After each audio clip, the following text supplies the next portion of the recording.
Hello guys, welcome back to my YouTube channel UP to UK. और उम्मीद करता हूँ आप लोग सब अच्छे होंगे। अभी 2 दिन से मेरी थोड़ी तबीयत ख़राब थी, कोल्ड कफ हो गया था, फीवर आ गया था और थोड़ी अभी वॉइस में भी प्रॉब्लम है, तो उसके लिए सॉरी।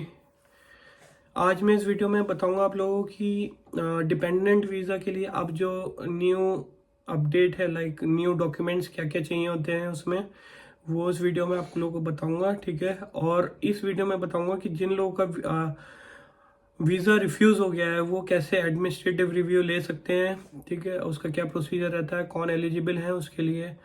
अगर आपको नहीं पता कि आप ले सकते हैं नहीं ले सकते, तो उस केस में आपको क्या करना है, ठीक है। उस सारी चीज़ वीडियो में आप लोगों को मैं कवर करूँगा।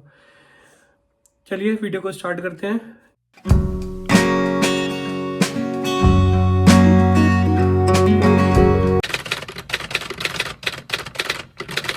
जो मेरे चैनल पे फर्स्ट टाइम आया उनको बता दूं, मेरा नाम विवेक मसीह है, मैं यूपी इंडिया से बिलोंग करता हूं, इस टाइम यूके में हूं। गाइस, मैंने आप लोगों के लिए एक टेलीग्राम चैनल भी बनाया हुआ है जिसमें मैं स्पॉन्सरशिप जॉब्स पोस्ट करता हूं डेली। लिंक मैंने डिस्क्रिप्शन में डाल दिया है, कमेंट में भी पिन कर दिया, आप जाके चेक कर सकते हैं।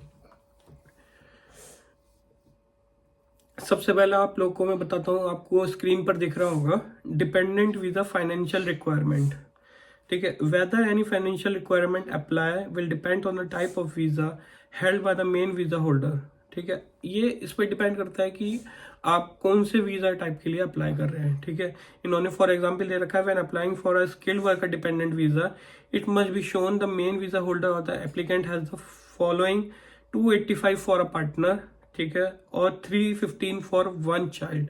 तो ये आपको जो है इतना फंड शो करना है। In most cases if the main visa holder and dependent have been in the UK for 12 months or more there is no financial requirement. तो अगर आप 12 महीने से ज्यादा कोई अगर ऑलरेडी यूके में है तो उस केस में हो सकता है कि वो बिल्कुल भी नहीं लगे। लेकिन उस स्किल्ड वर्कर वीजा केस में ऐसा भी रहता है कि अगर आपके एम्प्लॉयर ने आपको मेंटेनेंस जो है वो टिक कर दिया होता है, तो उसमें भी आपको जो है फाइनेंशियल रिक्वायरमेंट शो करने की जरूरत नहीं है। ऐसा आप लोगों को पता ही होगा, ठीक है।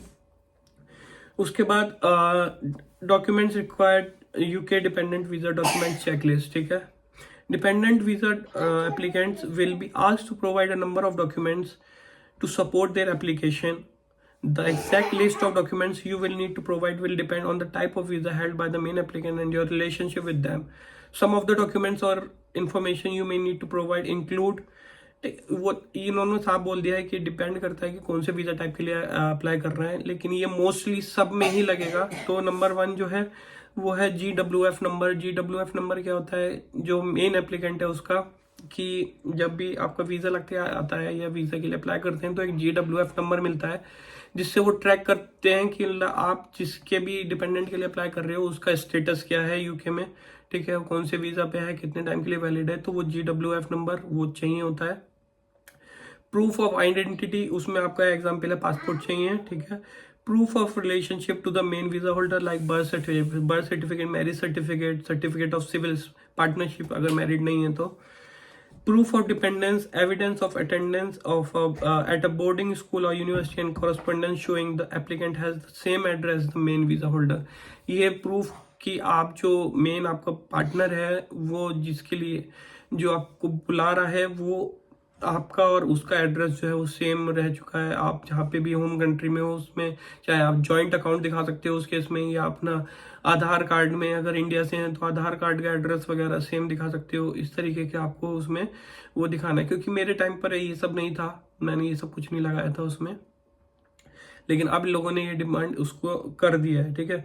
प्रूफ ऑफ डिपेंडेंस, एविडेंस, ये हो गया। उसके बाद bank statement showing the funds required to meet the financial requirement have been held for at least 28 days. आप लोगों को पता है फंड जो शो करना होता है वो 28 डेज के लिए है। 28 डेज के लिए फंड शो करना पड़ता है, और वो भी अगर स्किल्ड वर्कर वीजा में मेंटेनेंस ठीक है तो वो भी नहीं करना पड़ता है, ठीक है। उसके बाद इन्होंने एक चीज दिया है, it is important to ensure you provide all of the documents required by UKVI as a failure to do so you may result in your application being delayed or refused. If you are unsure if you are if you have all of the necessary documents to support your UK dependent visa application, speak to one of our immigration solicitors who will check this for you before submission. ठीक है, अगर आपको नहीं पता है कि आप जो डॉक्यूमेंट्स हैं वो इनफ हैं या नहीं है, तो आप इनके सॉलिसिटर से भी बात कर सकते हो बिफोर सबमिटिंग योर डॉक्यूमेंट। ठीक है, तो मेक श्योर कि आप जो इन्होंने सारे डॉक्यूमेंट्स मांगे वो सबमिट करो, नहीं तो वीज़ा डिले होगा या फिर वीज़ा रिफ्यूज़ भी हो सकता है। यही रीज़न है कि डिपेंडेंट वीज़ा डिले हो रहे हैं, क्योंकि लोगों को पता नहीं था कि एक्स्ट्रा डॉक्यूमेंट्स क्या क्या लगाने हैं। उसके बाद फिर वो आपसे एक्स्ट्रा डॉक्यूमेंट्स के लिए मेल करते हैं UKVI, इसलिए जो वीज़ा है इस टाइम डिपेंडेंट वीज़ा के बहुत ज़्यादा लेट हो रहे हैं, डिले हो रहे हैं। ठीक है, अब मैं बात कर लेता हूँ, ये सारे मैं आपको डॉक्यूमेंट्स बता दिए। और आपको पता ही है कि TB टेस्ट वगैरह तो लगता ही है, वो मैंने भी लगाया था। मैंने अपने डिपेंडेंट वीज़ा में मैंने अपना PCC भी लगाया था। मैं आप लोगों को हमेशा बोलता हूँ कि PCC के साथ में अप्लाई करो हमेशा अपना वीज़ा, तो बेटर रहेगा। और बाकी ये डॉक्यूमेंट्स की चेकलिस्ट मैंने आपको बता दी है। ठीक है, अब मैं आप लोगों को बताऊंगा कि जैसे किसी का वीज़ा रिफ्यूज़ हो गया है अभी रिसेंटली या जब भी, तो उनको एडमिनिस्ट्रेटिव रिव्यू का आप कर सकते हैं कि आपको लगता है कि UKVI ने गलती करी है आपके वीज़ा पे डिसीजन लेने में, तो आप उसमें एडमिनिस्ट्रेटिव रिव्यू ले सकते हो। एडमिनिस्ट्रेटिव रिव्यू लेने का जो चार्ज है आप लोगों को शायद पता होगा कि वो 80 पाउंड है। ठीक है, और उसकी कंडीशंस रहती हैं, लाइक आपको जो एडमिनिस्ट्रेटिव रिव्यू लेना है वो वीज़ा रिफ्यूज़ल के विद इन 28 डेज लेना है अगर आप आउटसाइड ऑफ UK हैं। ठीक है, और अगर आप विद इन UK आपको रिफ्यूज़ हुआ है वीज़ा, तो आपको विद इन 14 वर्किंग डेज के अंदर आपको जो है रिव्यू लेना है अपना एडमिनिस्ट्रेटिव रिव्यू। ठीक है, आप हर कोई एडमिनिस्ट्रेटिव रिव्यू नहीं ले सकता है। जो भी रिफ्यूजल लेटर आता है उसमें जो है आपका रीज़न आपको बताया हुआ होता है कि आप एलिजिबल हैं एडमिनिस्ट्रेटिव रिव्यू के लिए या फिर नहीं है। ठीक है, आपको मैं बताऊंगा कि अगर आप नहीं श्योर हैं कि आप एडमिनिस्ट्रेटिव रिव्यू ले सकते हैं, तो आप कांटेक्ट करिए सॉलिसिटर से। उनकी ईमेल एड्रेस, इनका कांटेक्ट नंबर मैं आपको बताता हूँ अभी आगे। ठीक है, आपको स्क्रीन पर दिख रहा होगा what is administrative review. Administrative review is a formal request that the home office consider an immigration decision where it is believed they made a mistake. To request an administrative you must have received an eligible decision from the home office. An administrative review may be requested, for example, if it is believed the case officer miscalculated the amount of time spent in the UK and refused the grant indefinite leave to remain. It may also be requested if the leave is granted but the during of the leave is too short or if the condition is are incorrect. ठीक है, तो मैंने आपको बता दिया कि अगर आपको लगता है कि UKVI ने गलती करी है कोई भी डिसीजन लेने में और आपको उसमें बोला है डिसीजन लेटर में कि आप एलिजिबल हैं एडमिनिस्ट्रेटिव रिव्यू लेने के लिए, तो आप बिल्कुल ले सकते हैं। ठीक है, can apply for an administrative review. ठीक है, कौन अप्लाई कर सकते हैं? It is only possible to apply for home office administrative review in certain circumstances. कुछ ही सर्कमस्टांसेस में आप जो है एडमिनिस्ट्रेटिव रिव्यू ले सकते हैं, वो डिसीजन लेटर में आप लोगों को मेंशन किया होता है। इसमें लिखा हुआ है it may be possible to request if your application for leave was refuse, you were granted limited leave to remain enter or remain rather than indefinite leave to enter or remain, leave has been cancelled। ठीक है, इन cases में आपको administrative review आप ले सकते हैं। Student child, you can request an administrative review from inside the UK if your application was refused, or if you wish to challenge the condition or length of your leave and it relates to a decision on a, तो ये सारी conditions हैं। ठीक है, आप पढ़ सकते हो इनको। और इसमें नीचे लिखा हुआ है if you are unsure if you are eligible to submit the administrative review of your leave decision, our team of specialist immigration solicitors can check this for you. Speak to a immigration lawyer for telephone consultation on this number और email address. अगर आपको नहीं पता है कि आप administrative review ले सकते हो नहीं ले सकते हो, तो आप इनके सॉलिसिटर से कॉन्टैक्ट कर सकते हो वाया कॉल और वाया ईमेल। ठीक है गाइस, अब मैं आपको बताऊं आप इमिग्रेशन एडमिनिस्ट्रेटिव रिव्यू के लिए कैसे अप्लाई कर सकते हो। If you are applying for administrative review from outside the UK, you will need to complete the following 2 steps. ठीक है, following steps, complete and submit the online administrative review application form within 28 days of receiving your decision. मैंने आपको पहले ही बताया कि आपको अगर आप आउटसाइड द UK हैं तो आपको 28 दिन के अंदर करनी है, और अगर आप इनसाइड द UK हैं तो 14 डेज के अंदर करनी होती है। ठीक है, उसके बाद सेकंड है पे द एडमिनिस्ट्रेटिव रिव्यू फी, आपको फीस पे करनी है जो कि शायद 80 पाउंड्स के आसपास है। और once your decision has been submitted it will check based on the mistakes you outline in your.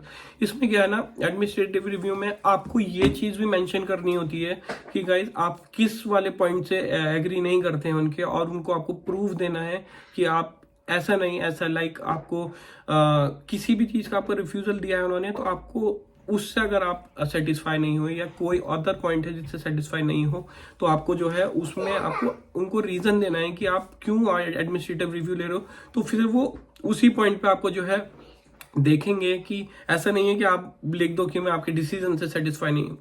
उन्होंने आपको रीजन दिया होगा कि आपका क्यों जो है रिफ्यूज हुआ है, तो आपको उसका जो है उसी के उसमें आपको अपील करनी है, ठीक है, उसी के अगेंस्ट में और विद प्रूफ, ठीक है।